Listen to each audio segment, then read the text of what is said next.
Hello, everyone. It is the, of course, long-awaited and famous collab that has been in the works for such a long time because me and Sheikh decided to review, buddy read this bad boy, and we had mixed success.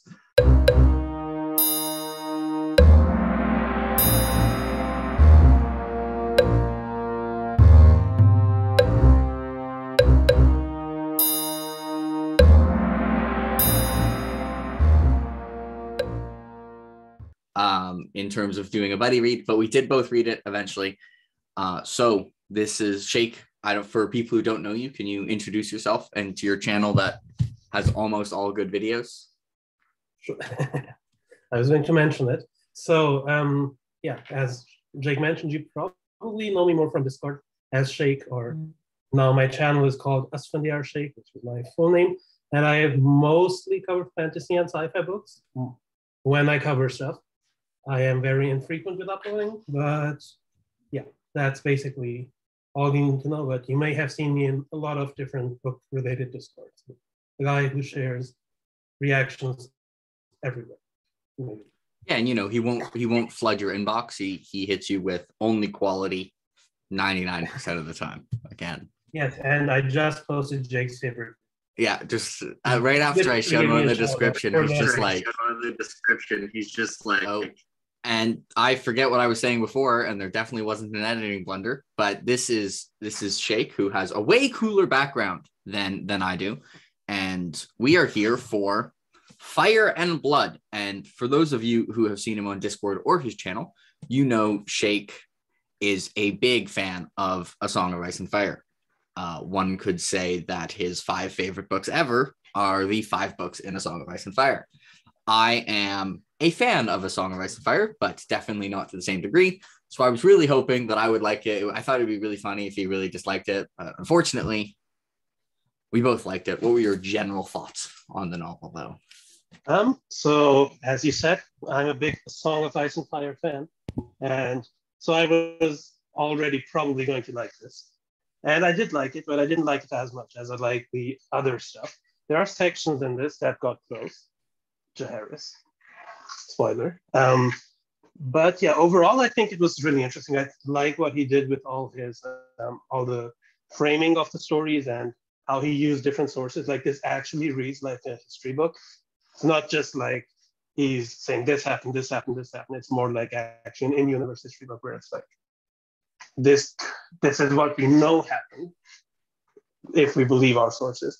So I really enjoyed that.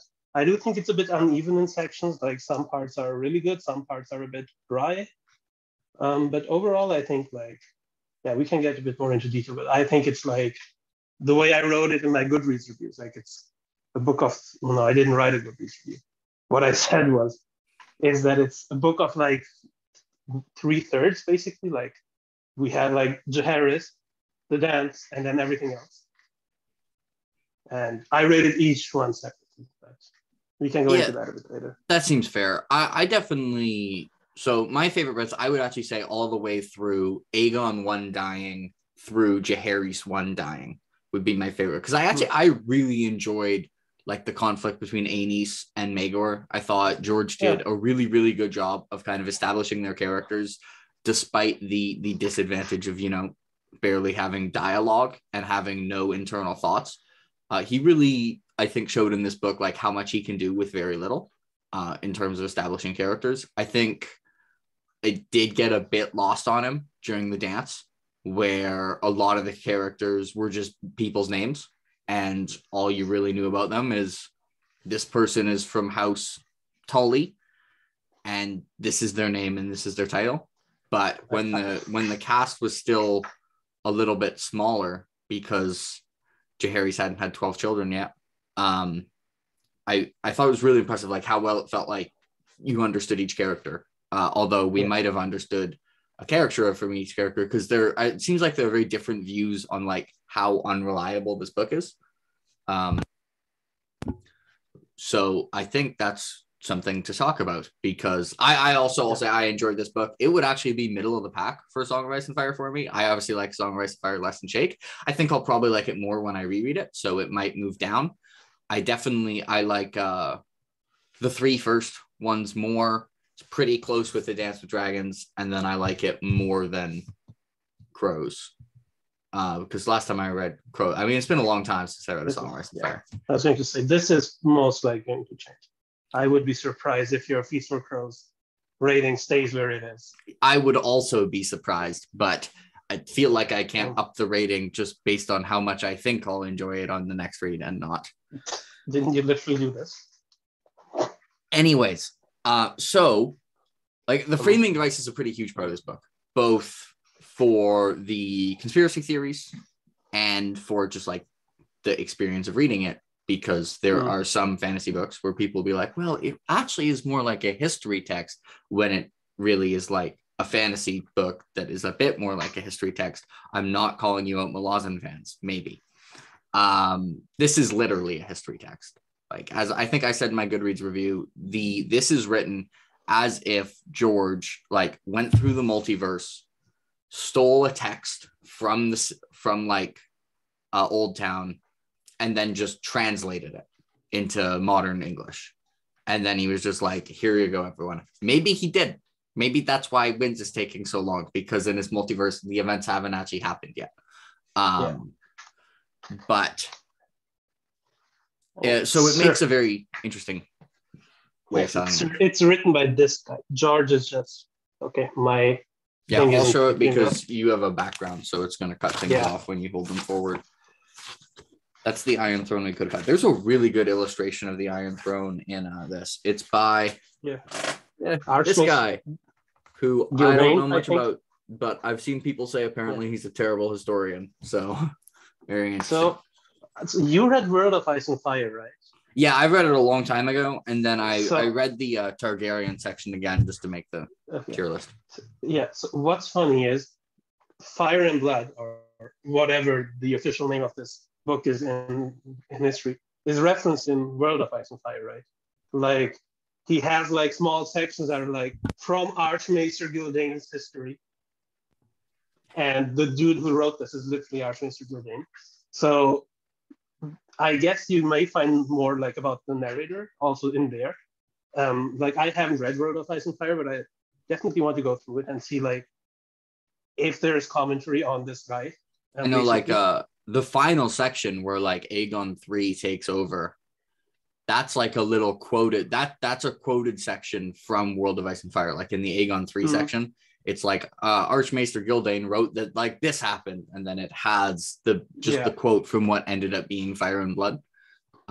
Ironically, I think the person that going into this George had the least written about was Jaehaerys, who ended up having like the most time in the book. It's the only time George has pulled a Sanderson and just being like, I meant to write 1 chapter, instead I wrote 6. Yeah, I think the whole history, like how he wrote this book, is actually quite interesting, because most of this is just stuff he wrote for World of Ice and Fire. And they were like, okay, we'll just not put that much art in it. If you want to, like, I think he said he wrote like 400,000 words for World of Ice and Fire.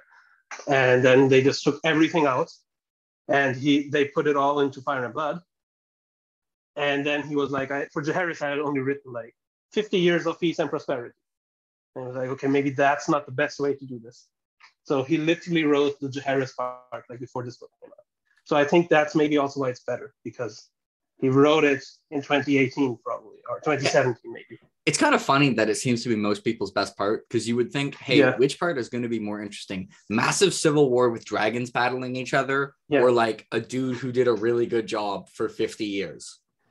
Answer, a dude who did a really good job for 50 years. What? Yeah. The part that's better written. I mean, the dance, like, I think the dance is really good, and I'm really hyped for the show, because I think it could be done really well. But I think, like, as you mentioned, like, there are a lot of characters that there are like 10 armies that we don't know, most people. Like, I'm going to struggle a lot with the names in the dance. Like, who was, like, we know the main 10 characters were pretty well, but like, everybody else is like a bit like of a question mark. With Jaehaerys, I think. Sorry. I'll let you continue. Yeah, I was just going to say, I think we're going to say the same thing. Like, with Jaehaerys, you can probably name all the characters and like say what they did and what their importance was. Yeah, and Exactly. But I was gonna say like the Jaehaerys part feels like if it was if you had a normal book series about Jaehaerys' reign, it would be worse than what we got. Yeah. But with the Yes. dance, like a book series about the Dance of the Dragons, I mean, this is why they're adapting it, would be really, really good. Yeah. And then for sure. like it doesn't, I think the Jaehaerys stuff fits the medium so much better, which is why even though the dance is not one of my favorite parts of this novel, I actually think it was the right choice for what to adapt, because like Jaehaerys' reign as an adaptation would just be like, it'd be really boring, because it'd just be like, everything. Well, actually, a lot of things did go wrong, but good recoveries in general. Yeah. So yeah, I kind of agree that like it just the Jaehaerys part fit the medium so well. And I think like a lot of World of Ice and Fire, when it's like people see it isn't written by George, but it mostly consists of things that have been written by George. It was just the other people took the things George have written and like assembled them into one thing and added them on. So I'm also confused about that. So in my version of Fire and Blood, like it's this UK paperback again. You can probably not see it because of my background, but there is an interview with Dan Jones at the end. I don't know if it's in your edition as well. Like George there's a like 20, 30 page interview with George and Dan Jones about Fire and Blood. And he actually goes through like how World of Ice and Fire was written. And what he said is like they hired the two other authors for World of Ice and Fire to literally go through all the main books and assemble everything George had mentioned about history. And then George filled it up. So I'm not sure if that's actually true, like that he didn't write it. Like for sure he didn't write everything himself. But yeah, anyway, I mean, this isn't important. But I mean, I think it's basically he didn't like write it from cover to cover, but he wrote the words, and then he was like, assemble these words, and they were just like, okay. Yeah, probably, yeah. But yeah, so did you like I don't think you'd rate it World of Ice and Fire, probably. Like it's a weird book. I wouldn't give it like a Goodreads rating. I mean, I don't know if I'd really recommend reading it from cover to cover, but I think I did read it from cover to cover. I think I like the stuff about like I mean the stuff about Old Valyria was really cool. I wish we got more Old Valyria. Old Valyria is I like during the area parts, which I think is both of our favorite section of like the entire novel. The inner child in me was like, what if the White Walkers invaded doomed Valyria? What would happen? Interesting thought. Like it's never gonna happen, but I want this to happen though. Yeah, doesn't your just inner 12-year-old want this to happen? Like it'd be really cool. I kind of think I have no evidence to support this other than literally what was in this book, which is barely any, but I kind of think the White Walkers would get crapped on. Depends. Like show White Walkers, yes, easily. Either, but I don't know. I mean, we don't know about a lot about the book White Walkers, really. So I mean, we know the whites die when they're on fire, and Valyria. We're talking about White Walkers. So. Like I don't even know how to picture book White Walker. Like the descriptions are pretty vague, I would say. Like we only really have that. We only have that description in the prologues. It's like I wouldn't judge book White Walkers based on what they did in the show, because there's a reason they're not doing the White Walker show now. It's true. There are a lot of reasons they're not doing the White Walker show now. But there are. I think that's one of them, that they didn't handle that particularly well, I think, in the show. I think you would not run into a lot of disagreement about that. This is not about season 8, and we should not make it about this. So yeah, Old Valyria, yes. Did you miss that we didn't get a lot of like Valyrian customs and stuff in this particular book? Because I've been thinking about this. So you probably watched the House of the Dragon trailer, right? And there are some references, I think, to Valyrian like customs. Like there is this one like blood bond thing with Rhaenyra and Daemon. Like they're holding hands and there's like a lot of blood flowing through their hands, and it's apparently some like Valyrian bond thing.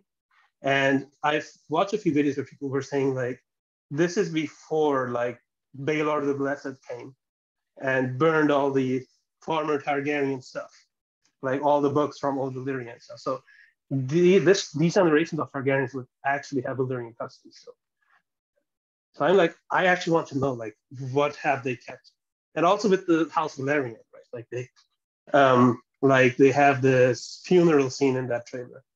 So I'm like, how much of that is like Valyrian stuff? How much of that is like stuff they did once again to Westeros? So yeah, Valyria is something like, I don't know if I want to know more about it because it's like so mysterious, but also I want to know more about it. I want to somehow know more about it, but have it not lose its air of mystery. Can I just have that contradiction, please? I would also like to. I mean, there's a lot of stuff for the adaptation that I don't know what they're going to do. I mean, there's a lot of times in this book where it just straight up doesn't say what happens. And there's also probably a lot of times where it does say what happens and what that's not actually what happened. But like, I mean, this is so what like this historian, you can already tell he's a little bit suspicious for how much he like actually even includes mushroom. Like, I know he usually says like, yeah, it's probably not what happened, but like I got a little sick of mushroom. I'm not gonna lie. I was kind of like, who cares what this dwarf thinks? I'm actually, although who knows, maybe what mushroom said actually is what happened. But in most cases, I think no. But there's definitely some in the show where I'm really curious to see like what they actually make happen. The battle between the brothers, like the Kingsguard. I don't know if you remember that, especially. Yes. I'm just like Eric and Arik. Yeah. Yeah, but was anybody there when that happened? Like, there's just like 3 different tellings of it, right? Like, one more romantic, one more like they're cursing each other. One's like they're. What was the romantic one? They're just saying "I love you" while dying or something. Something like that. But yeah, I mean, it's because no one actually knows what happened, and they both died, so people just like speculated. But I mean, presumably in the show, it's going to actually show like what happened, right? Like, yeah, I assume so. Like, they'll either be like some kind of duel, or one of them will just like stab the other in the back, or something will happen. Yeah, so that will for sure be interesting. Like, I think for the dance, I think that's actually why this show could be really good, because they have an outline, they know what generally happens. They have a lot of playing room as writers to be like, okay, we can mold these characters in like certain ways, how we want them to. Like the whole Rhaenyra the Daemon thing, from start to finish is like, there are 3 different ways that they could go. And they could go like anywhere in between, like. Yeah, also like a lot of the side characters. I think like House of the Dragon literally has the possibility to be like even better than the Game of Thrones show, but it's going to require more work from the showrunners. Game of Thrones for the first 4 seasons, George did most of the work for them in terms of writing. Obviously not in terms of like all the TV show related stuff, but in terms of like the plot and the characters, George was like, whenever they didn't know, they could just be like, well, what did George do? All right, we'll just do that. In this, they have to add a lot more, especially for the supporting cast. There's so many supporting characters in this book who are not characters and have to be characters. You know?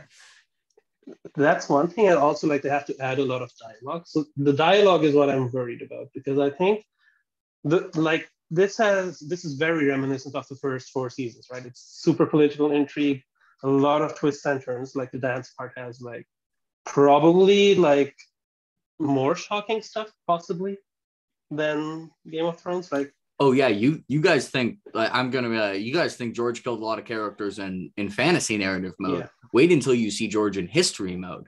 Like, man didn't pull punches. And that is one thing. And the other thing is like, people say like, oh, Game of Thrones, everybody's morally great. Like in Game of Thrones, we still have the Starks who are like still someone. I don't think either side in this show is particularly good, morally speaking.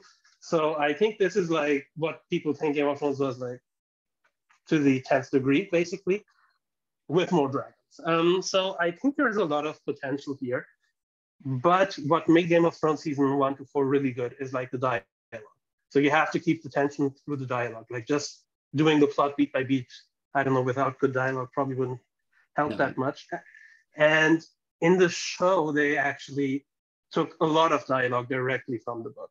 Like I know like some other fantasy adaptations have been criticized for not taking dialogue from the book and changing a lot of stuff. But like Game of Thrones has surprisingly a lot of dialogue that's taken directly, Yeah. almost verbatim from the book. So the dialogue is what I'm most worried about. But from what I've seen so far from the show, which isn't a lot, it does look good. And even the scenes, like, so in the trailer, they have the scene with Rhaenys and Rhaenyra. Rhaenys, the queen who never was. Like, there are a lot of Rhaenys in this book, where Rhaenys is like, men would rather put the ram to the torch than see a woman ascend the Iron Throne. Like, that particular interaction is nowhere in this book, right? But it's a very logical thing to put into the story. Yeah, I mean, that's what people, most of the interactions between characters are not going to be in this book because, like, you know, we don't write down just like conversations we have with people, right? Yeah. And it's a history book. And also so I think people have said this, but I think even on first reading, it's kind of clear that the person writing this is somewhat biased against Rhaenyra. I can't pronounce that name. Like, she's Rhaenyra. Rhaenyra, yeah. She's pretty clearly like the rightful heir, right? Mm. And then the other people are just like, what if we just started a civil war? And the book's kind of like, who was wrong? Who was right? We'll never know. When, so like, it's interesting. I think the greens are for sure wrong. But I also don't think the blacks are like for sure right. Like, maybe I'm biased because of who told me the story. But I do think like we can go into this maybe a bit later because like, I'm biased in hindsight because I think even though this is biased, I think like Rhaenyra actually was awful, like as our queen. But also like, okay, there have been a lot of awful monarchs. There is, I think, no real good justification to not have Rhaenyra as like one of the queens of one of the monarchs of Westeros, like officially. Like, she got crowned. She was the queen. She was not the queen for a long time. She did not do a good job. She didn't do much, but like, you know, you mean in the official lineage? Like, yeah. So, I mean, I think that's partially like that's not even true. Like, there is no winner actually in this thing. Like, okay, who would you say won the Dance of the Dragons? Like, nobody won. Everyone. Like, I think Daemon won. I think Daemon is the only person who can claim he won because his eldest son becomes king. Yeah, but his eldest son was also miserable for his entire life, so I don't think Daemon cares. But I mean, but also he. I was just thinking of. I don't know if you saw my world hopping theory. Yeah, that was not a real theory. I was just thinking about that. Sorry, and like he had probably the most cool death. Like, his death scene was like probably the best. But on a serious note, like, I can't wait to watch other people react to Daemon dying. That's going to be fun. It's going to be interesting what exactly they'll do with that. Actually, like, that scene has to be epic, right? Like, that jump from Caraxes to Vhagar is going to be. I hope it looks good. Like, I want these dragons to be bigger than Drogon. Okay, like Drogon should be like mid. All right. Also, one thing to note though, it's not just based on time. Like, you can tell throughout this novel, you can see like magic is leaving the Targaryens. And I think, I don't know if you noticed this, but I feel like I noticed this where the side effects of incest slowly trended up through time. So I think the Valyrians probably had some kind of like magic ritual or something to just be like, the genetics of inbreeding will not be a problem. And also the dragons, like, they didn't just get smaller. They did obviously get smaller because they were younger, but they also seemed to grow slower and slower and slower throughout time. But then Drogon seems to be a reversal of this. Like, Drogon seems to have grown at the speed that, like, you know, think of Jaehaerys' Vermithrax. I'm bad at names. Vermithor. Yeah, Vermithor. He seemed to grow like a lot faster than the dragons that were younger than him. Because like that dragon got pretty old. Like, I think he was the oldest after Vhagar. No, he was the oldest. I think like when Caraxes and Vhagar, like when all the like OG dragons died. Yeah. He was the oldest, but I just kept noticing like throughout this, like just basically the Targaryens kept having more and more consequences for incest babies, Yeah. and their magic kept working less and less. I mean, they started getting sick. Mm-hmm. And like they had like this, so I think it's Bela's daughter who had the dragon egg in her cradle, and the dragon just started eating her or something when it hatched. Like it ate it. Do you remember this? Like it's Bela and Alan Oakenfist's daughter, like at the very end of the book. Oh yeah. Like there's a dragon egg that hatches in the cradle, and it starts eating the baby. Like not eating, like it just eats like something from its arm, I think. And then like they just kill it. And like also Aegon the Third hates dragons, so that's also like which by the way, like this is so I've seen like the narrative out here that like all of the biases can be explained by the Citadel. Like they don't want dragons to exist, and they've been trying to snuff out dragons. Where this kind of falls apart for me is that the Citadel like seems to be super biased against Aegon 3. Like Aegon 3, if you read like Fire and Blood, World of Ice and Fire, it's really weird because they talk about how like it's a broken reign and like how bad it was and how it was a time of darkness. And then they'll just kind of mention like, yeah, there was no wars. Economically, it was good. No one starved, no plagues. Everything was actually pretty good. Yeah, but it was really bad because like this guy was miserable and the dragons died. So like they should like Aegon 3. And I mean, it wouldn't even be hard to be like, if they were biased like against dragons and they wanted to like push that narrative, they could be like, you know, Aegon 3, he did his duty despite not wanting to, despite all the misery he'd faced. He ruled and he ruled pretty well. Granted, that was mostly probably his hand, who was Viserys too, but I don't know, he picked Viserys too, so he gets partial credit. I don't know. I feel like there's a lot of, I think, theories about Maester involvement, and I think in some ways they're like too tinfoil, and also in some ways too simplistic, where it's just like acts like the Maesters are a hive mind. You know? Yeah, I agree. I think like this mostly comes from like in the last Sam chapter of A Feast for Crows. It's like Maester Marvin the Mage. He literally says that, who do you think killed the dragons the last time? And he's like, there is no place for sorcery in the world of Maesters or something like this. So I think that's why basically people are coming from. So I did not read this with that in mind. So I know that. So you know David Light. I forgot that line. But I think the theories treat Maesters like they're a hive mind, like they're all getting along. And so I think there are some interesting parts with Maesters. So I think the major thing is that the Maesters kind of, every lord and every Targaryen has a Maester, first of all. And the Maesters are there for most of this, everything that happens, basically. There is a Maester there. Now, I think a lot of people, like, the theory is that the Maesters kind of pushed their lords, or the Targaryens essentially, into the civil war. So one thing that you may remember is, so the Great Council of 101 AC, it's called by Vaegon Targaryen, who is an Archmaester of the Citadel.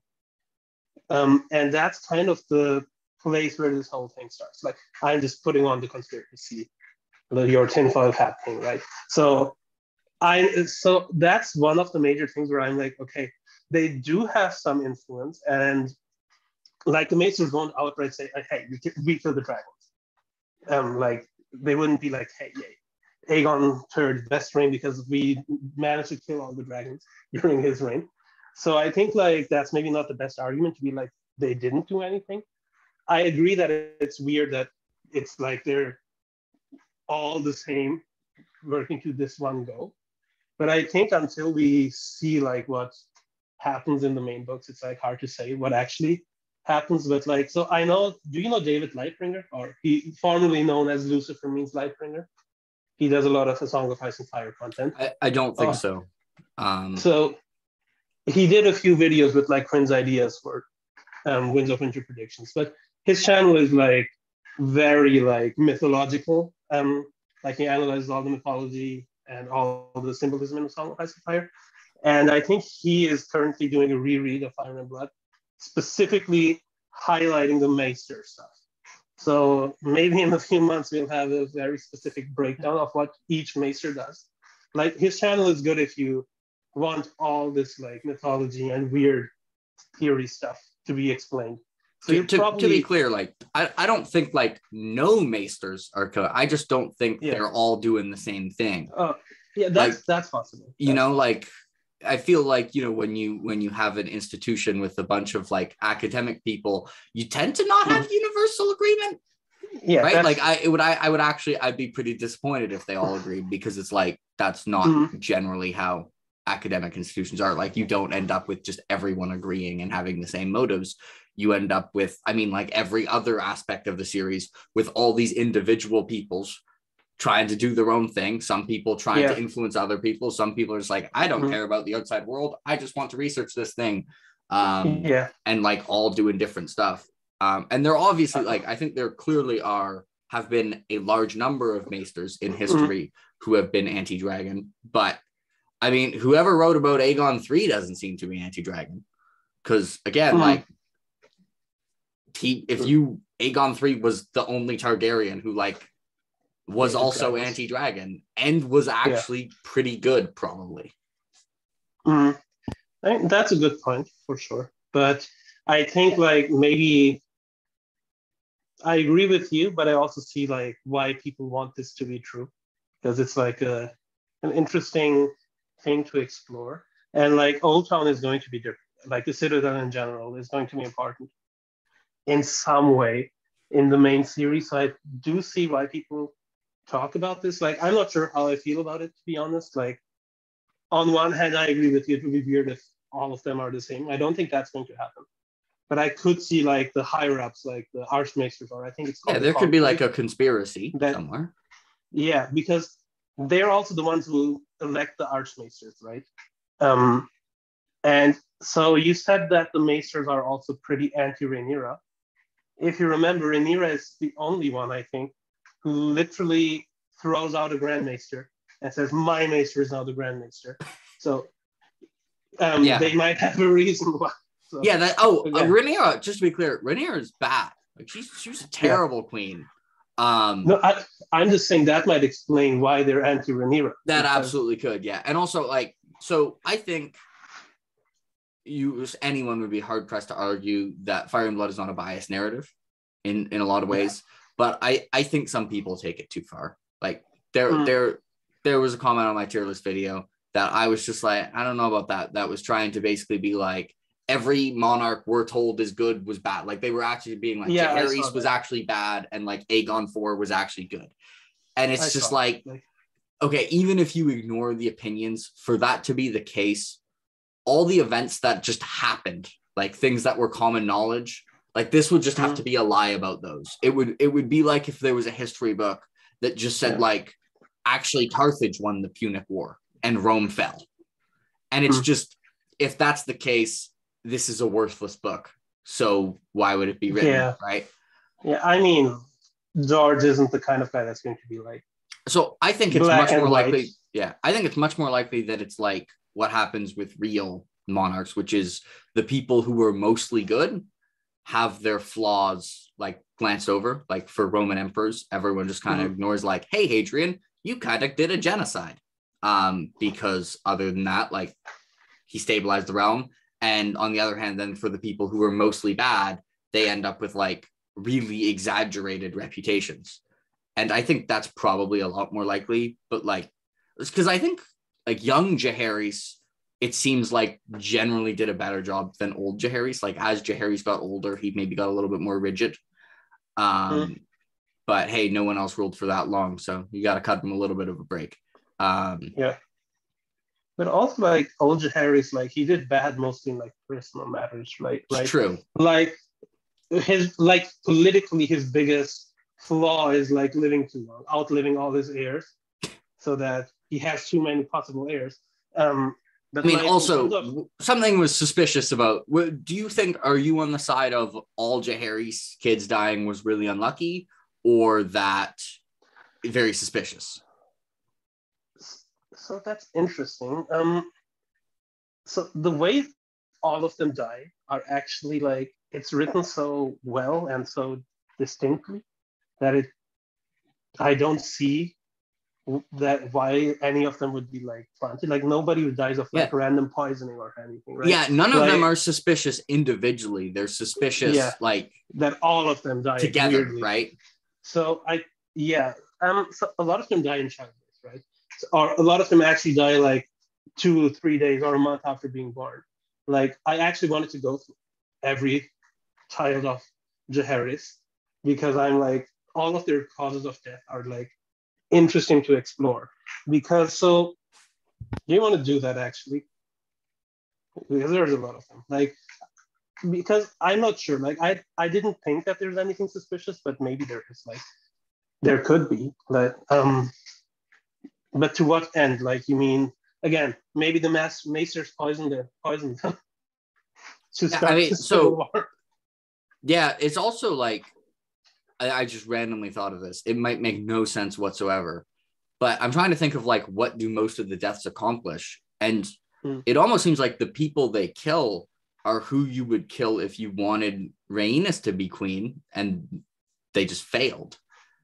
But I mean, it's also like it also very possibly. I think George does a good job of showing like the little things of how life would be worse in the Middle Ages as well. Like, you know, now if you get appendicitis, it sucks, but you go to the hospital, you'll be fine. Like it'll suck massively, depending on you where it might be expensive, but like you're not going to die if you get medical attention. If you get appendicitis in the Middle Ages, you're just dead. Just bye. Like Balon died of appendicitis. Yeah, like, I think so. Like I think it said like ruptured stomach. Yeah, no, but yeah, it was like, appendicitis. Like, yeah. Which, yeah, a lot of people, by the way, in fantasy books, normalize people dying by appendicitis. Like, should be a thing. Like, literally the heir of the king. Oops. Yeah. Which it's kind of like, it's one of those things where it's super plausible. So it's like, yeah, he might have just gotten appendicitis. Like that's a completely plausible thing to happen. It also could be like magic is leaving the Targaryens and it's like they're no longer magically protected. Maybe before they were magically protected against infectious diseases and appendicitis. Who knows? Maybe the Targaryens had no appendix. We will never know. That's interesting. But so it also could have been a faceless man, right? Because like faceless man's things are you die and it looks like it was a complete accident. Yes. So that's one thing. And so I think the most suspicious one is what's his name? Aemon, like the not oldest son, the oldest son that actually matures enough, like the one that's originally Jaehaerys' heir. Yeah. He is killed because somebody was shooting a crossbow at the guy next to him and hit him. That's what happened to him. Like he was. Do you remember this? Like he was like vaguely. On target. He was. You read it more recently than me because of how much slower you went. I didn't say anything. I did read it slower, but I think this is the time where we were still on par. Like anyway, it doesn't matter. I'm pretty sure I read Jaehaerys quite a bit before you, but okay, whatever. But anyway, it doesn't matter. What was I saying? That death was kind of suspicious, yeah. Yeah, so basically he's on Tarth, saving the Tarth from like an invasion, I think, from the Free Cities. And some guy from the Free Cities is shooting a crossbow at the guy next to him, but hits him. And that's how he dies. That's something like, I don't know if that's a faceless man, but that's kind of suspicious. But really everybody else, like, I can quickly go through like this kid. So his first son is Aegon, who dies as a baby. Yeah, which I mean, let's just say the people who die before the age of 3 are not suspicious. They just died because in the Middle Ages, people died before the age of 3. I agree, but also if you want to buy into this Maester thing, Maesters are the ones who are delivering these children. Well, I mean, okay, so it's true, but also just because if you're saying like Maesters killed some of them or someone else killed some of them, presumably some of them would die of natural causes as well. If you have 12 children in the Middle Ages, they're not all making it. I'm just saying, like, if you want to buy into that, somebody is killing all of Jaehaerys' heirs, which I doubt it basically because both Aemon and Balon live quite long. Like, I don't think they were killing them from the start. Like, maybe when they saw, okay, we have an opportunity when to they were start like, this oh war. crap, like Mother Nature did us a favor and like killed like a bunch of these. We can just kind of like, Yeah, it's pick the like rest Mother off. Nature has like really almost gotten that pickle jar Yeah. open, and now they can just be like, take all the credit. So, okay, let's see if I can go through all these 13. Aegon dies as a child. Daenerys dies Shiver. of the shivers. Then we have Aemon, who dies by the crossbow accident. Balon dies of appendicitis. Alyssa dies in childbirth, which that might be suspicious again. Like, depends. She dies giving birth to her third child, I think. Yes, she's the mother of Viserys and Daemon, and she dies giving birth to her third child. Then we have Vagon, who becomes an archmaester, who is the guy that who calls for the Great Council, essentially. Then we have Miguel, who becomes a Septa, I think, and she dies of grayscale because she's treating grayscale. And I think I switched those two, by the way. Miguel goes first. The names don't matter. The causes of death matter. Then we have Daela, who is the most tragic, probably, who Jaehaerys forces to get married, and she then dies in childbirth. That one we can safely not blame on the Maesters. Yes. Then we have Sarah, who is the one who ends up in lists as a sex worker. Yeah, I know who you mean. Then we have the Sarah, who one day before she's about to get married, is riding through the city and her horse throws her against the wall in an accident, and she breaks her neck being thrown against the wall. I don't know. This isn't funny, but okay. The young ones. No, I'm at 10, right? Okay, no, I know. I think so. This name I don't remember. It's either Viserion or something like Viserion. I don't think it's actually Viserion, but anyway, he dies in childbirth. Then there's a Gaiman, he dies in childbirth, and there is Gael, who gets seduced by some ship guy, gets a bastard who dies and just drowns herself. You got 13. I thought there were only 12 kids. I might be wrong. I'm pretty sure it's 13. Whatever. No, so yeah, that's right. Yeah, you're probably. Anyway. I mean, you definitely. I couldn't have done that. I would be like, some of them died somewhat suspicious. I remember too much random stuff. I also remember random stuff, just not this random stuff. Oh, he's looking at the family tree. I forgot that exists. He's about to disprove me. I'm about to be debunked, folks. It was Valerion Targaryen, not Viserion. So okay. Sorry, I got one of them wrong, but it's 13. It's 13. Oh, okay, it is 13. Yeah. And it also, like, the thing is, this is why it's good, because it's not obvious either way, because George is also absolutely the guy who could be like, sometimes really unlikely things happen in history and unlucky things happen. So it's not like when George writing it, like, it's completely plausible it's a conspiracy, and it's completely plausible it was really bad luck. Yeah, and I don't think he wants to give us a clear answer either. Right? Yeah, I don't think he's gonna tell us. I don't think we're ever gonna know. This can be one of his Tom Bombadils. But I think the destruction of Old Valyria is his Tom Bombadil, where he's just never gonna a huge mystery that he's just never gonna tell us. He's just gonna be like, it was there and it blew up. There's a lot of stuff. I mean, Valyria. There's a lot of theories there's a lot of theories about Tom Bombadil, but there's no answer about Tom Bombadil, and I think it's going to be the same for Valyria. Yeah, I mean, I'm not well versed in Tom Bombadil theories, but I think with Valyria, I don't think he could do anything that would would actually make sense and still keep the mystique, as we talked about earlier. Like, I can't imagine what it could do. Like, literally with Arya, there are worms under her skin. And Balerion has wounds. This is like 400-year-old dragon who got wounded from going there. So it's like, what can do that? And also with Valyria, it's like, so this whole trip makes me think that everybody who claims they went to Valyria is lying. Yeah, for sure. Yeah, they're full of crap. Yeah, they die. Like, Valyria almost died. He's the Black Dragon. Euron said he goes there, right? Like, Euron says he got the horn from there. And did Carlos say he went there? Like Carlos, I think, I don't know. I forget. Like Carlos has his 9 voyages thing. But I don't know if he went to Valyria.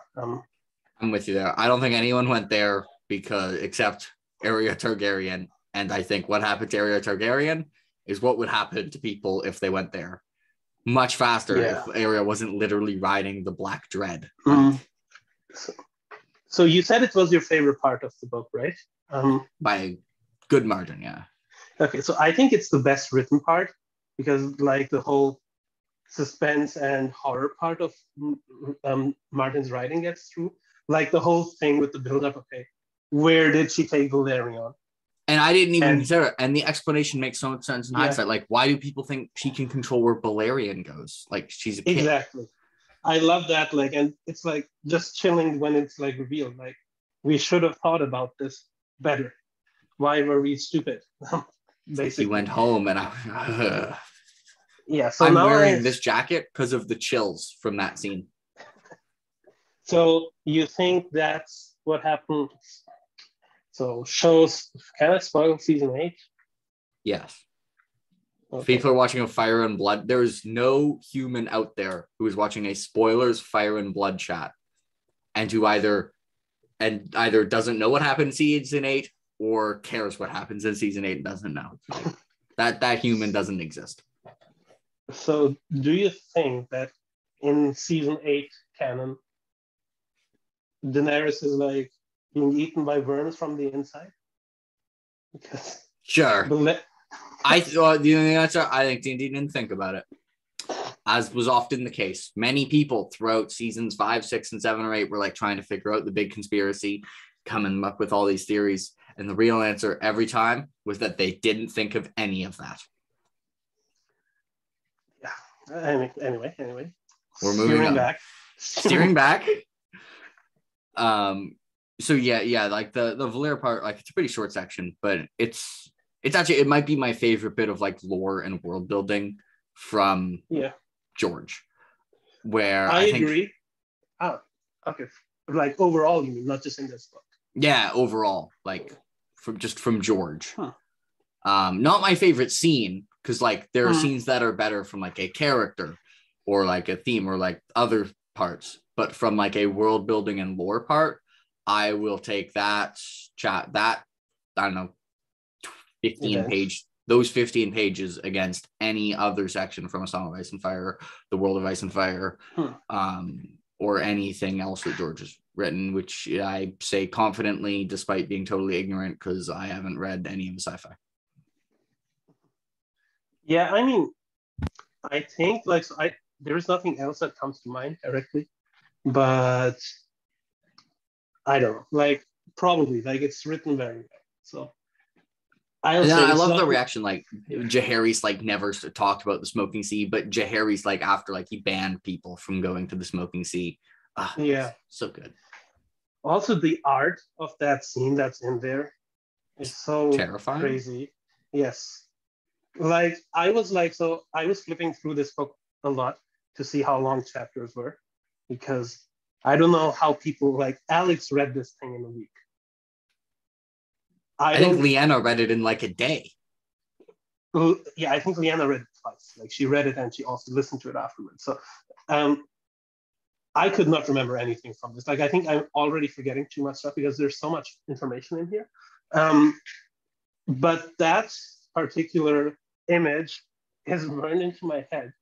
And also, while I was flipping through it, every time that came up, I would just put my hand on it. And I was like, no, I don't want to see this. This is terrifying. Yeah, I don't know. Like, it might be, is it the best piece in this? This has a lot of good art, actually. Yeah, the art in this, I don't know, like, is it the same for the paperback as it's for the hardcover, I'm assuming? I think so. I think they added, like, a few more for the paperback. There's more in the paperback? I feel ripped off. Do you have the end covers? No, I don't have the end covers. Like, you have the end covers, but they put, like, 5 more things in the middle, but I don't know which 5. I want to see it. Yeah, I'm curious. Anyway, it doesn't matter. We'll get those for Blood and Fire. All you need to know is that Aegon 5 is based. I mean, you've read Duncan Egg. You know that. Yes. I haven't seen his Rain, obviously. I'd almost, in hindsight, like, I think he's the second best king. Would you put him third last time? Or I think I put him third. Yeah. Okay. It's hard because I think he was less successful at imposing his will compared to Aegon 1. Mm-hmm. But the stuff he was trying to do was so much better.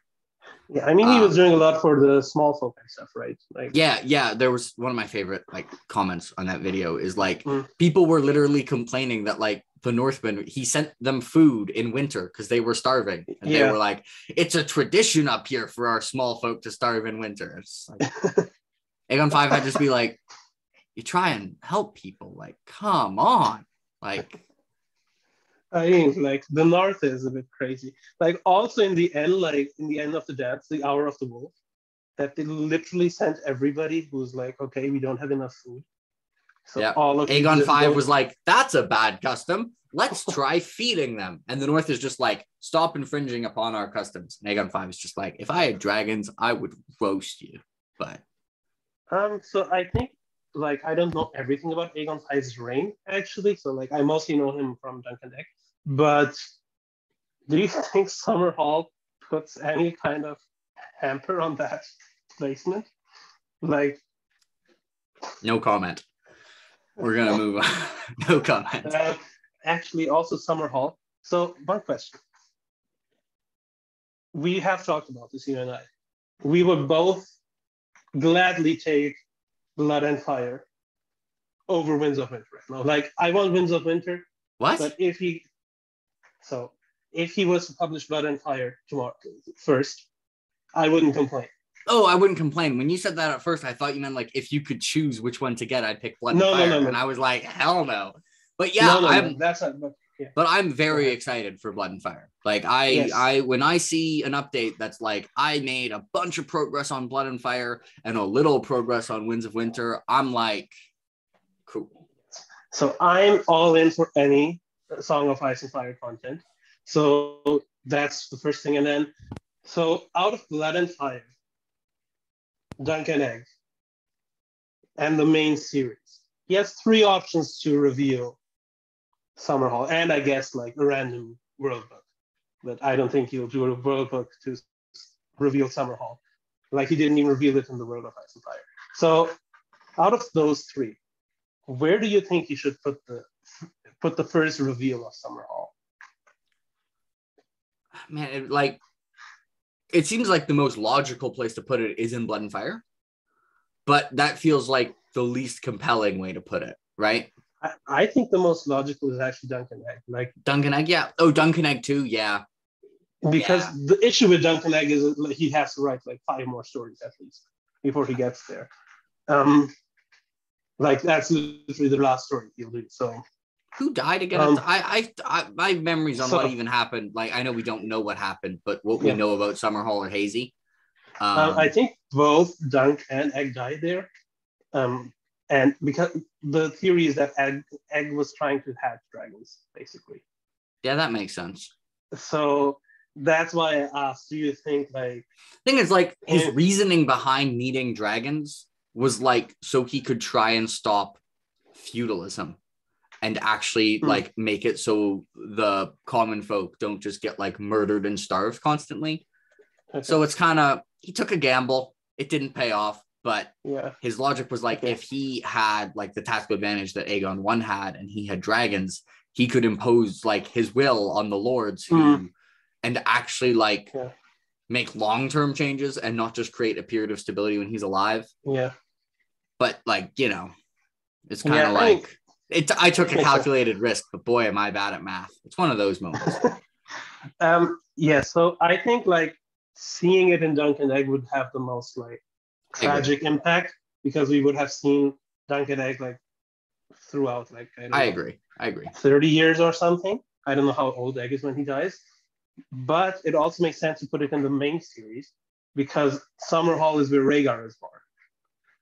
So I could see it getting teased again in Blood and Fire though, where like the Maester's just like, these people died at Summerhall, but like there are like 7 different accounts of what happened, and then have all of those accounts be wrong and do it in Duncan Egg. Yeah, that's interesting. Because So I didn't read World of Ice and Fire, but I think he did not talk about Summerhall in World of Ice and Fire. Like there's a thing where he's just like, our source has like ink on it, so we don't know. Maybe what Blood and Fire like, can call it like the tragic accident of Summerfall, and then it'll just be like, it was not an accident. Someone was trying to do that. Anyway, I'm the wrong person to ask about Summerhall theories, though. Me too. I think it's an interesting like event that's relevant for all three things he's doing in this world. So I'm like, he has three options. I'm wondering where he'll end up putting it. Like putting the first reveal for it. And I think Dunk and Egg is the best place to put it. Also, I think Dunk and Egg is the place it's going to take the longest to put it in. So true. Something I wanted to bring up before. In the early stages of this book, there were a number of children, I think Maegor's children, who like are said to have like these horrific defects, like they're like a lizard. I noticed like the descriptions of those was almost the same as how like Cersei described Tyrion. Like, so do you think there was actually anything going on, or do you think they were just like had somewhat normal causes of stillbirth that as in like non-magical, and then it got like exaggerated over time? I wasn't thinking of Tyrion. What I was thinking of is like Dany's baby has that as well. Like she also has like a lizard kind of baby with leathery wings. Like it almost feels like the kid is like a dragon, but like disformed and disguised.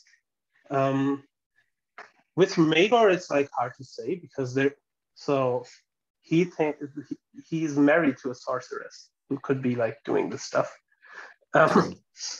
So yeah, that makes sense actually. That it's like what went on with Dany. I'd forgotten about that. But also Maegor is like, okay, I have one question actually. So before, like, this is an interesting point, but it's kind of related to it.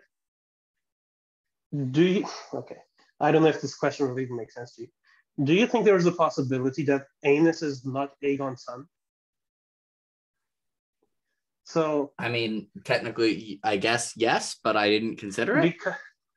So I've been thinking about this since I read it, because there is a section here where it says like Rhaenys, while they were living in King's Landing, used to have a lot of different lovers. Like it was like, okay, Aegon spent like 10 nights with Rhaenys for every night with Visenya, but also Rhaenys was like hanging out with a lot of other guys.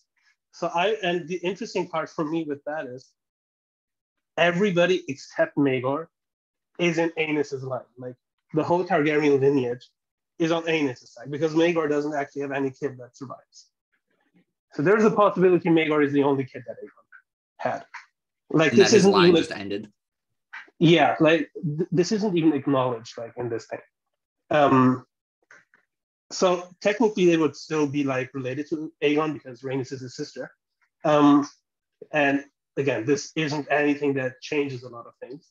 It's just an interesting thought I had where like maybe like the incest with Visenya already like was at a bad point with Maegor, and like his children were just not viable anymore. And that's why like the other line was kind of. I mean, the thing is, Aenys was unhealthy though. Yeah, it's kind of the weird one. I mean, he can just be a normally unhealthy. But the thing is, like, if there's one author who really likes this is not actually his child, it is George R. R. Martin. I don't know. I'm like, other than I don't know the Stark children. Is there anyone who actually is just like straight? Oh, but Jon Snow. Is there any family that doesn't have at least a couple of those, like in A Song of Ice and Fire? Not the major ones. Like Tyrion might be the Mad King's son. I mean, with the Lannisters, all three. There are theories for all three. Yeah.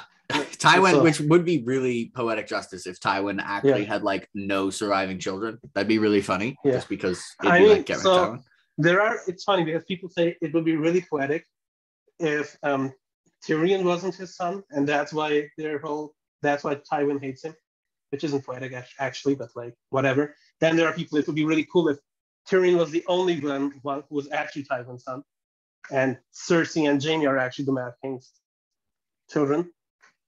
So it's like the only thing we can agree on is that Tywin probably doesn't have 3 children. Like he might. We have no idea how So, many children he has. so I'll give you. I don't think he'll watch this, but I'll give a shout out to Ike, who says that all of these theories are bullshit. That the only way the story actually works is if all three of them are his children. So we have one person who is on board with all three of them being his children. Yeah, it would be George having fake out children. I don't know. So like I think Tyrion makes the most sense. Like Aerys used to like basically sleep with everyone. He was really going after Tywin's wife. He went to like Casterly Rock, where I forgot Johanna Lannister lived. Like 9 months later, Tyrion was born and had deformities and had more Targaryen-esque features than other Lannisters. Like that one, it's also completely possible those things are a coincidence and he's just Tywin's kid. I mean, I think it's also very possible that Tyrion is Tywin's kid, but Tywin thinks Tyrion is Aerys' kid. Yeah, that's also possible. Like that would be somewhat George-esque. I don't know all the timelines with this stuff. Like I didn't research this a lot, but we do know that when Tywin gets married, there is a thing that Aerys took liberties with the bride. Yeah, that was the thing he did because he sucked. So I'm not sure if like Cersei and Jaime were born like right after they got married.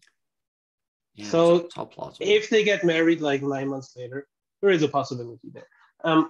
But again, like this is stuff that we'll never probably know the answers to. Like who's supposed to tell us at this point? Bran could tell us maybe, but the series ends with just Bran monologuing all the mysteries people have been wondering about for 30 years. Yeah, the last page is just this is the actual family tree. Yeah, and it's all interlinked. Yeah, it's a complete mess. All the theories were right. No one is the only people who are actually the child of the people they think they are like the Freys, the Starks, and like one other person. Yeah. Anyway, but like why I brought this up is the reason I haven't seen anybody else talk about this actually. I only found this interesting because there is a lot of like thing about like bastards not being allowed to like the whole Blackfire stuff, and if literally the whole Targaryen lineage, other than Maegor, is basically a bastard branch, would kind of be funny. That would be funny. That's my only reason, but also it's never acknowledged in this book that this is an option. I mean, the reason that it would be funny is, in my opinion, a very good reason. I'm a fan of theories. I think this might be the case because it'd be funny. I'm for that. Yeah, I mean, again, I don't know if anybody else has this theory. It was just something I thought about because I was like, okay, Rhaenys is sleeping around, but also Aegon, as I said, he spends 10 nights with Rhaenys for every one night with. Yeah, it's mentioned a couple times. Yeah. So there is a good chance that he did actually get her pregnant at some point. Yeah, I mean, it's a theory that's probably wrong, but technically could be right. Yeah, which is most theories. I mean, most theories are this is probably wrong, but like you can't prove it's wrong. So yeah, essentially, there is one line in here that could be evidence. That's it. But I'll go with it. Yeah. I mean, I think there needs to be some kind of meme for like Jaehaerys. I had like 13 children, and then it just shows Walder Frey going, those are rookie numbers. Like, yeah. Actually, this is the funny thing. Like Jaehaerys has the most children, and he's the only one we don't think any one of them are not his. Yeah. His children are like all his. Yeah. He's like the only one we're sure of. Unless the guy in your comments was right, and the Maesters did tell us everything wrong, and Alysanne was actually the worst. Yeah, unless Jaehaerys is actually bad, and Alysanne is not the good queen, even though she clearly is. Although, like, okay, so here's one thing that I actually think is totally plausible. I don't know if it's right, but I think it's totally plausible. I could be convinced, I'm sure. It would be hard to convince me, but I could be convinced that Jaehaerys was like an above average king, and Alysanne was like such a good queen that she made Jaehaerys look like a really good king. Because like if you want to tell me that Alysanne is the best monarch in Westeros history, I'd probably, I mean, I there's a good chance I'd agree. Mm-hmm. I don't want any theories on how Alysanne is actually not a good queen. I don't think there are any. That would just be like, I mean, it would go so against what George is going for thematically, because Alysanne was like the person who pushed like women's rights and like against like the feudalism stuff and against like the right of the first night. Yeah. So it, like that would be no. Especially for the later years, I could kind of see like Jaehaerys just kind of was sitting in the back and Alysanne was the one who was making like things run smoothly. I don't think it's true. I think Jaehaerys was a very, very, very was the best king, but I could be convinced that he would not have been the best king if he wasn't married to Alysanne, who was like the best queen, whatever. Yeah, that could be a thing. Let's see. Is there any section of this book we haven't talked about that much? And that. All right. Once again, we have we're resuming without any technical difficulties. Don't worry, everything's fine. I forget where we were though, because the non-existent technical difficulties. My sound is worse. And we don't have any technical difficulties. Yeah, it's actually all running perfectly, and we're wondering why we didn't do this live. So I forget where we were because. I think we're just talking about the whole Targaryen lineage. Oh, I think we decided probably not, but maybe because it would be funny. I think it's good that we didn't have technical difficulties at that point because we were going on the tangent. So we can maybe get back to this thing. Here's something we haven't actually talked about: the actual Dance of the Dragons part. Because one thing that I was just like, man, Jaehaerys had to be turning in their grave, not just because these people suck at like morally, but because they suck tactically. Like I was so like, the Greens are the side that is on Dragonstone. They outnumbered in dragons like by quite a lot. Like they had a considerable advantage in the air, and they kept having these fights where they'd have one dragon against 2 or 3. It's like, if you not, I think it's Laslow's law. There's some law that's supposed to be like, if you outnumber people, like if you can fight 2-on-1, you will take casualties at like a slower rate. Like they should have had air superiority in all those fights, and they're idiots. And that's just what I want to say. Also, they were fighting 2-on-1 when the other side, like their 2 was Vhagar +1. Yeah, like, it's not even like 2 small dragons against 1 dragon. It's like it's the dragon you should be fighting 3-on-1 and you're fighting 1v2. 3-on-1 and you're fighting 1v2. Yeah. So basically, I think it's like Rhaenys who dies, right? Anyways, more technical difficulties. So as I was saying, the Greens were useless at strategy and kept fighting like 1 dragon against Vhagar plus. And that's like why Rhaenys died. Like, this is why Rhaenyra is useless, even though the Maesters were biased against her. They were like, there's going to be this battle over here. And she was just like, we shall send no dragons. And Rhaenys was just like, that's stupid. We should send like 3. And Rhaenyra was like, no, we shall send none. And Rhaenys is like, I'll bloody go then. And that's how she died. So we've lost our fancy Iron Throne background, the Iron Throne that could have been for Game of Thrones. But we have a functional Sheikh, which is a good trade. Probably. For now. So if you want to say anything, start, because if yours stops, then if you stop again, I'm probably just going to monologue and end the discussion. Okay. Well, so you were talking about Rhaenys dying, right? I was also I was going to mention the same thing. Like, I think that's a major fight where I'm like, what the hell are you doing? And I think it's the blacks, not the greens, because somebody in the comments will be like, you were wrong. I'm sure I was. Rhaenyra is the blacks, high towers are great. Okay. I got it backwards. It doesn't matter. It doesn't matter. But I was wrong. Yeah, anyway. Like, they literally send Rhaenys to die, essentially. And I'm like, what the hell are you doing? They don't even send her, do they? She's just like, it's stupid that no dragons are going. So she's just like, goes. But I guess, yes. Yeah. But also, so regarding that thing, do you remember Corlys's reaction to that thing? So Corlys is her husband, right? I don't remember exactly what he does. When she dies, Corlys is like super mad that Rhaenyra sent her. But also, before she dies, she's the one who has the idea with the dragon seeds, right? Like we have these 3 vile dragons.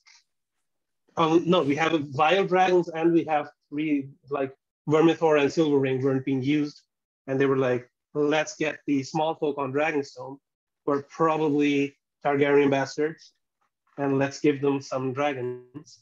And Sir, not Sir at this point, Adam Valerion comes up, who is Laenor's son. Like, I mean, he's a sea snake son, right? Like, come on. Most likely, yes. But also, like, he shows up literally a few weeks after Rhaenys dies. And I'm like, how mad are you, Sea Snake, about this whole thing? Well, you know, he's rolling with the punches. I like the Sea Snake, okay? I think he's a really good character, but I was just laughing. I was like, okay, this is your bastard son, and just after your wife dies, you're like, oh hey. Wait, are you suggesting maybe there was a relationship in Westeros that wasn't marital bliss? Shocking. So actually, I think Corlys and Rhaenys is probably the closest to marital bliss. Because they actually Jaehaerys like, and Alice. Oh, they had issues. Whatever. Yeah, I mean, I think Corlys and Rhaenys is just like such a cool match, and there is this artwork of them like on a ship with Melis, who's Rhaenys' dragon, in the background. Which, yeah, I think it's a really cool match. Like, I would watch a show about them. I know there's a Corlys Valerion show in development, but it's more about the 9 voyages, not after the 9 voyages. But I'd be in for seeing some, flashbacks to them. So like, I have a question. Will, in the House of the Dragon, and I think this is the most important question that we actually haven't answered, will Corlys Viserys, or Valerion, sorry, will the Sea Snake basically call out Arya from season 8? When Arya's like, but what's west of Westeros? No one knows. Will the Sea Snake just be like, I've gone there. It's a shy by the shadow. The earth is a circle. I know this because I navigate boats, which requires you to know to count for the curvature of the earth. He didn't go that direction, though. I think he did. I think he was one of the other people who did it. Am I misremembering that? Because I know there was the first person who did, and I think he went there and he saw her boat, right?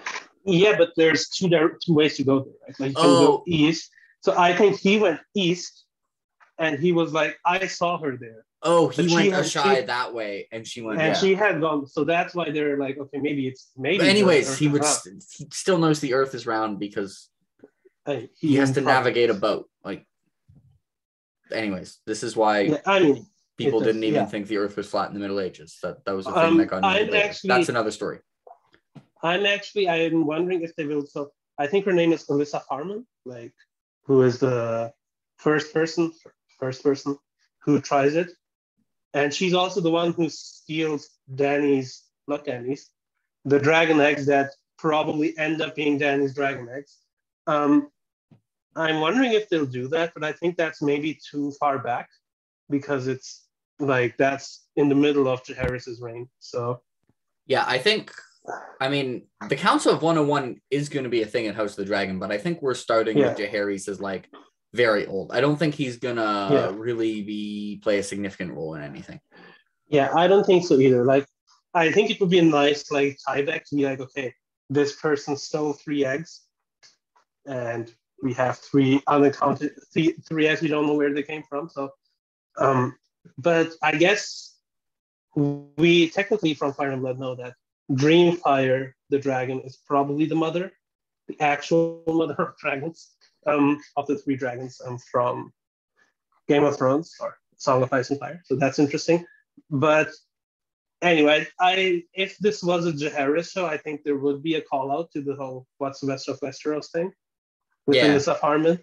But I don't know if like with Corlys. So we may get it in like the Corlys Valerion show if that ends up happening. Someone can ask him what's west of Westeros. He can be like, oh, Ashai. It's a circle. Yeah, it's a globe. Whatever. I was going to say something. Now I forget what it was. Yeah. Crap. Also, I'm wondering, like, how many people actually take him seriously with that? Because like these people should know this then, right? They know the Earth is a circle. The Maesters know. Some of the common folk don't, but it's said the Maesters know that the Earth is a globe, or the world of ice and fire is a globe. Which supposedly. No, it's directly said. I'm Oh, you're saying it's supposedly a globe, you know. Is our no, I'm not going to point to that. You're not even going to jokingly say that? That's too much. Too much of a tangent. Yeah, I was going to say something and now I forget what it was and I'm mad at myself. I'm sure I'll remember in 2 weeks. It probably wasn't that important. I think we covered a lot of the stuff. We covered a lot. So what I was actually thinking, I'm sure that people are actually doing this. Like you could make like a 3-hour conversation about each chapter in this book. Like we covered a lot, but we also didn't cover everything, obviously. Well, I read this book in March, so. Yeah, why did you read it so early? No. Yeah, I wonder why. You know, No. Yeah, I mean, so for sure, like that the dance could be like one whole topic. Like I think, like, I mean, I'm also a bit. I don't know. Do you have like anything for the dance specifically? I think we didn't do like that the dance that much in detail. Yeah, we kind of talked about the fight. Just like man, like everyone was so useless. So like, except like 2 people. Yeah, so do you think, because we were talking about the Maesters as well at the start. By the way, feel free to cut me off if you have to leave. Like I don't, but okay. Like if you're exhausted or anything, like because there's a lot you can just. I could keep talking. Yeah, but we're probably gonna end it shortly-ish. Yeah. So that's feel free to cut me off whenever. So Viserys' death, because we were talking about the Maesters. I just remembered what I was going to say. Sorry, I'm going to forget this again. I have to say it. Yeah, I'll go. It was Viserys 1 has, despite being a completely different person, has kind of a surprising number of parallels as a ruler to Robert Baratheon. Like, yes. They both kind of didn't really, like, they ruled over a time of peace. Like, there was no real major wars or anything while they were alive. But the second both of them died, there was a civil war. And neither of them, you could really say, caused the civil war, but also neither of them did anything to stop the civil war. So I wonder if this means people who only watch the show will watch House of the Dragon and be like, George only knows how to write one type of king. Maybe. But actually, I put them in the same spot on my tier list. They kind of do the same thing. I know some people have Viserys really low because right after he dies, like the worst conflict in Westeros history happens. But it feels like he didn't really cause it. He just completely failed to stop it, which is still really bad. But it's kind of like, if you have one person who like took a flamethrower and burned down a building and another person who just like had a hose somewhere, or like just watched a building burn down that they were like a fireman, you'd be like, all right, that person's really bad at their job. This person's an arsonist. Those are not equally bad, I agree. So the thing with Viserys that I think that you can hold against him, like Robert is like, he doesn't care, right? Like he's like, he literally tells Ned like, rule free so I can drink and whore around. Like Robert is pretty clear, like I do not care. Viserys is like blessed by the fact that he's following on Jaehaerys, which means like Robert doesn't have money, he just spends money that he doesn't have. Viserys is spending money that he has, so that's true. He's better, I guess. But also, I think with Viserys, the biggest issue is like this issue is unfolding in front of him. He knows this is an issue, and his stance is clear. He wants Rhaenyra to be the heir, which, okay, like not even considering that means he's delegitimizing his own claim. I mean, people say that because people act like it's the precedent of like the Council of 101. Yeah. But like, this is, I mean, it's a very realistic pivot, but really the Council of 101 is we need to pick who's the heir. And they went that way in some ways just because of practical reason, like because of just reasons they like the people more. And then people are like, all right, this means that in the future, it's always going to be this way. That's the precedent, you know?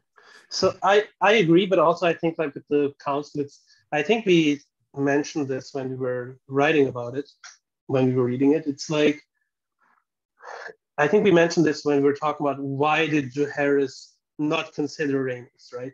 Why did he directly pick Balon? And why did he, like, he had this whole issue with Alicent, right?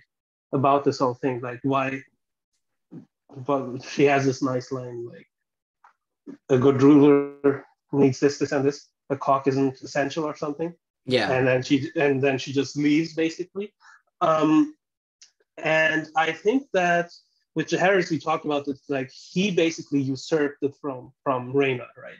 Like if Jaehaerys says that like his granddaughter is the heir, in theory, his own claim gets worse because he, like, who cares? You're gonna die soon anyway, bud. No one's over. Yes, like I agree. It's just this whole thing with the Council of 101 AC. It's like if you set a precedent that females can inherit, like every lord is there, right? So they're basically saying, okay, the female can inherit, fine.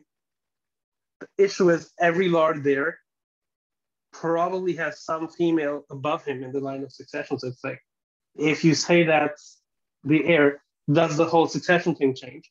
So they have a pretty like clear bias to be like, okay, let's not do this. Let's not I mean, you're right. They have a vested interest in male primogeniture or primogeniture, whatever the word is. So it's like I understand why this is a conflict, and this comes up when Rhaenyra gets the throne, right? So when Rhaenyra gets the throne, they have to give like these 3 castles that are next to King's Landing. I forgot the names. They killed the 3 lords, and they're like, okay, they have sisters. Do the sisters inherit?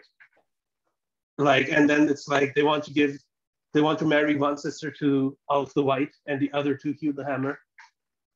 And that ended up, and Corlys is like, if you do this, literally every other lord in all of these kingdoms, we'll need to check if all of their claims are fine, or otherwise everywhere we'll have war everywhere. So they end up not doing that, right? So I will point out though, like Jaehaerys has done the old Targaryens are different before. Like he could have done it. It's what he might have done again if like he could have done the same thing again. He could have been like, yeah, for all you other lords, like that's fine. That's how you have the ruling. But Targaryens are different. And you know, like Targaryen women are different or some bullshit. And so we actually we don't even he's because we don't necessarily pick based on the eldest. We just pick who we want to be the ruler. Because we're better than you. Deal with it. I think that's actually what Corlys' argument is, right? He's like, Viserys chose you, Rhaenyra, so that's why you have the claim. Yeah, your claim isn't because you're the oldest; it's because Viserys chose you, and that takes care of all the rest.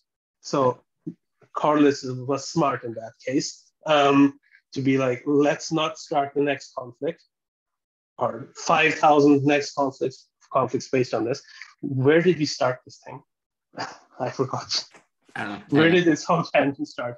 You were saying something about Viserys.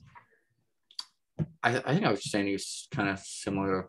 I was saying he was like he tried to solve the problems. He just he like thought he'd solved it because he has no awareness. I think his biggest issue is, so first of all, his first issue is he marries Alicent Hightower. He doesn't realize that Otto Hightower is power hungry. That's his first mistake. The second mistake is he never involves Rhaenyra in the ruling of the realm. Like, if you want Rhaenyra to rule, have her be there. Show people that she can rule. Like, also this Rhaenyra, can she? No, but like, I mean, she can't because she never learns to rule, right? Like, True. She's a bad queen, but she has like no experience for anything. Like, the only experience she has is like she's Viserys' cupbearer when she's a kid. That's the only time when she's in theory in political discussions. But Viserys isn't actually ruling either. Like, Viserys is just partying. So neither of them is actually a good ruler. And Aegon the second is also not a good leader. Like Yeah. all of these options are bad. Like this whole war, like if both sides don't make sense. Like I guess they could make sense if you say, okay, it's actually Otto Hightower versus Carlos Valerian, who will probably be the hands if they win. But both of the actual like king slash queens are not. Yeah, I mean, I put them both in D tier, right? Like, yeah, I would consider putting them lower. Like Rhaenyra. No, I'm not putting them in Aegon 4 tier. Sorry. Like Rhaenyra manages to get 5 dragons killed by the small folk, and she and her own dragon kills her own son. Yeah, she's really bad. I don't know if you realize how bad the other people in D tier are. Like, okay, like what do you think the reaction will be when Joffrey, the good Joffrey, who is like Rhaenyra's third son, mounts her dragon and literally dies because Rhaenyra wouldn't save the other dragons? I'm like, Rhaenyra does so much. Like, so when people ask, like, are you on the green side or are you on the black side? I'm like, I want to say I'm on the black side, but also Rhaenyra does so much stuff where I'm like, why are you doing like, yeah, this? if Rhaenyra can just like die and someone else can represent that side, then we're like, good. Also, like, not even just when she's queen. Before she's queen, I'm like, okay, I'm on the black side. Then she just starts having bastards, which I'm like, even if you win, this will be an issue. Like, the bastards are very strong, Sheikh. I love that, like, little bit. Yeah. Those speech where it's like, they're very strong.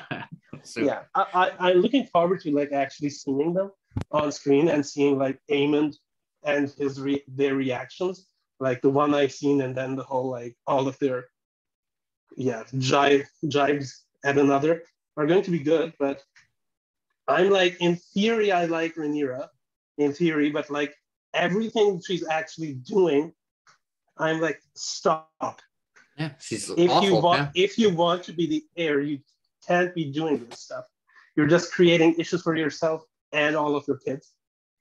Yeah, and I mean, after she took King's Landing, also, she just was like, yeah, we won. And I'm like, there are like 3 other armies. Like, you're just going to ignore them? Like, you've just taken King's Landing. Like, I mean, she didn't ignore them. Like, she yeah, that's true. She sent the 2 untrustworthy people, both with dragons, together to fight one.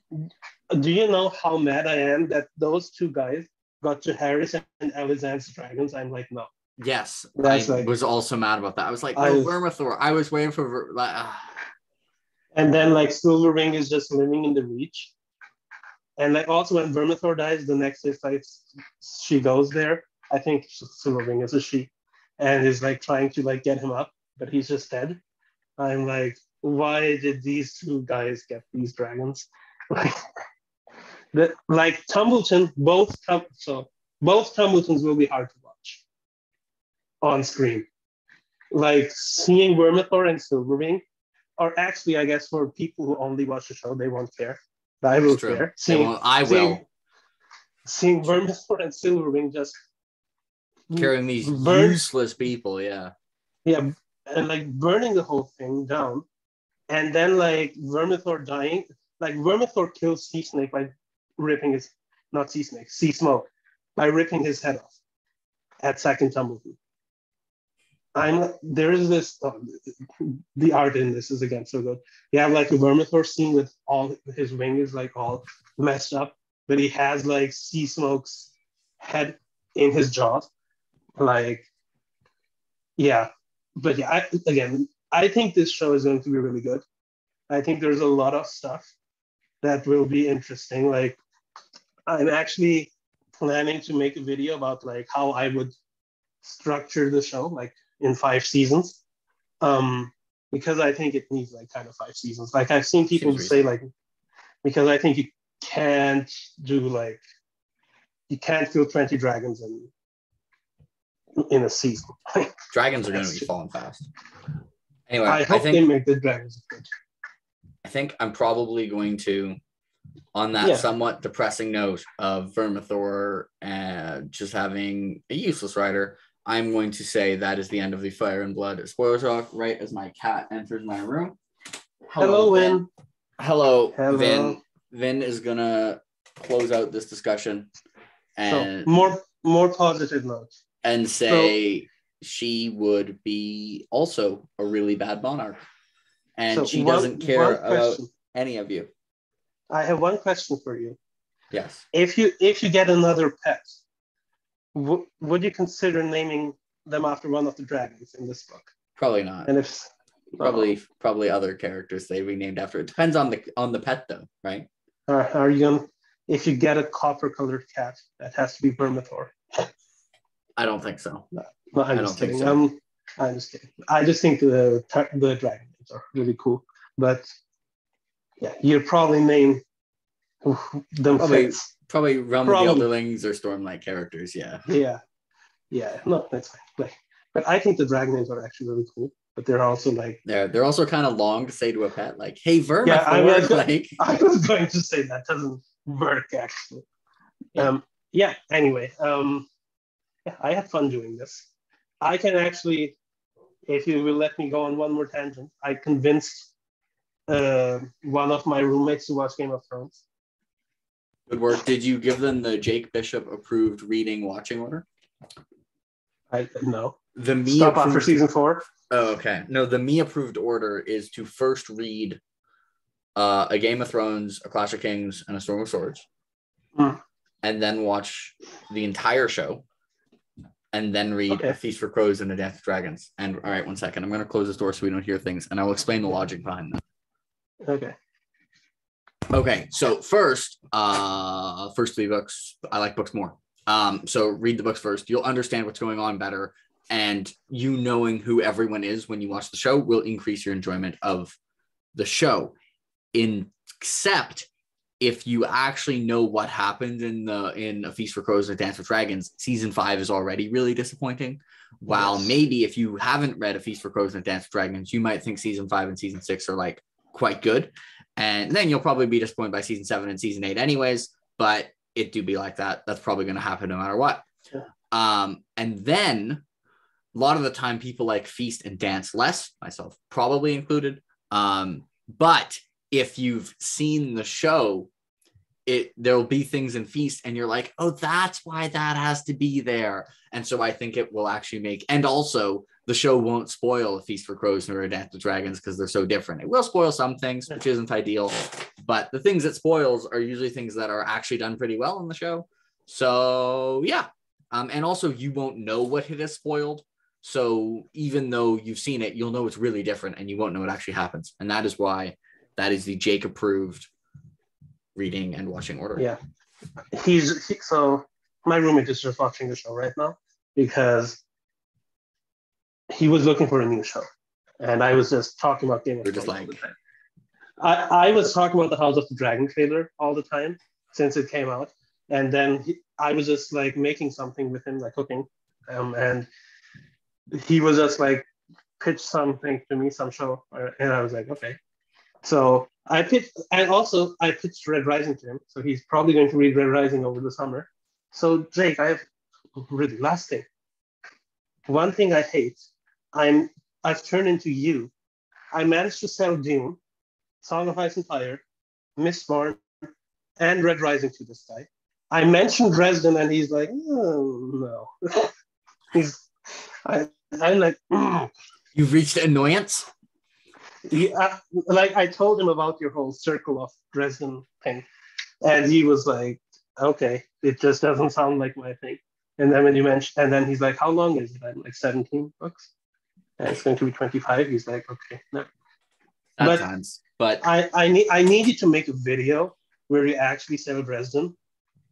So yeah, why you should read the Dresden Files. Yeah, I mean, at some point I'm going to do a big reread, probably before 12 months. Yeah. And I'll probably do it when 12 months is coming out. Yeah, that makes sense. So that's just my tangent. Anyway, speaking of things that one of us has to do, I think there's a couple books you need to read. One of them, called The Way of Kings. You might have heard of it. The other called Assassin's Apprentice. You might have heard of it. And that is a good place.